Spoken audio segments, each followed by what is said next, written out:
ഒരുപാട് നമ്മൾ സൈഡ് ചേർത്ത് പാർക്ക് ചെയ്യണമെങ്കിൽ ഇത് കണ്ടില്ല, നമ്മൾ ആദ്യമേ ഫ്രണ്ട് ഭാഗം ദാണ്ട് ഇങ്ങനെ കൊണ്ടുവന്ന് ചേർത്ത് വെക്കുക.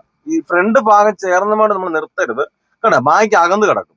എന്നിട്ട് ആ ലൈൻ എങ്ങനെയാ പോകുന്നതെന്നനുസരിച്ച് ചെറുതായി നമ്മളൊന്ന് റൈറ്റിലേക്ക് സ്റ്റിയറിങ്, ഒരുപാട് നിങ്ങൾ തിരിക്കരുത്, ചെറുതായിട്ട് തിരിക്കുക. ഈ വണ്ടിയുടെ ഫ്രണ്ട് റോഡിലേക്ക് കയറി പോകുന്നതിന് മുമ്പേ നിർത്തുക.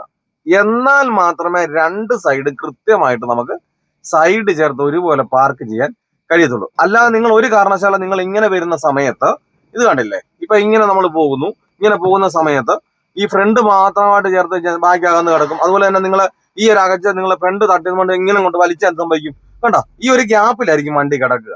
അപ്പൊ രണ്ട് സൈഡും ചേർന്ന് കിടക്കണമെങ്കിൽ ഫ്രണ്ട് ഭാഗം ചേർക്കുക, കണ്ടോ, എന്നിട്ട് ചെറുതായി ഒന്ന് ഫ്രണ്ട് വലത്തോട്ട് കൊണ്ടുപോവുക.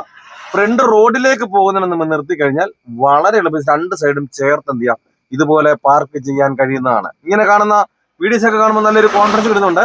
എങ്കിലും തനിയെ വാഹനം ഓടിക്കാൻ പേടി അതിയായ ആഗ്രഹമാണ്. അങ്ങനെയുള്ളവരെ എന്നെ കോൺടാക്ട് ചെയ്താൽ നിങ്ങൾ കേരളത്തിന്റെ ഏത് ജില്ലയിലായിരുന്നാലും നിങ്ങളുടെ സ്വന്തം വാഹനത്തിൽ വന്ന് ഞാൻ പ്രാക്ടീസ് നൽകുന്നുണ്ട്. നിങ്ങൾക്ക് ആഗ്രഹം ഉണ്ടെങ്കിൽ എന്റെ വാട്സാപ്പിൽ ബന്ധപ്പെടാം. ഈ ഒരു ക്ലാസ് നിങ്ങൾ അറ്റൻഡ് കഴിഞ്ഞാൽ വരുന്ന ദിവസം തനിയെ വാഹനം ഓടിക്കാനുള്ള ട്രിക്കുകളും ടിപ്സുകളും ഞാൻ ഈ ഒരു ക്ലാസ്സിൽ പറഞ്ഞു തരുന്നു. ഞാൻ ഉറപ്പ് തരുന്നു, ഗ്യാരണ്ടി തരുന്നു, നിങ്ങൾ ഈ ഒരു ക്ലാസ് അറ്റൻഡ് കഴിഞ്ഞാൽ വരുന്ന ദിവസം തനിയെ വാഹനം ഓടിച്ചിരിക്കും. അപ്പോൾ നിങ്ങൾക്ക് വാഹനം ഓടിക്കണം എന്ന് ആഗ്രഹം ഉണ്ടെങ്കിൽ എന്നെ കോൺടാക്ട് ചെയ്യാം.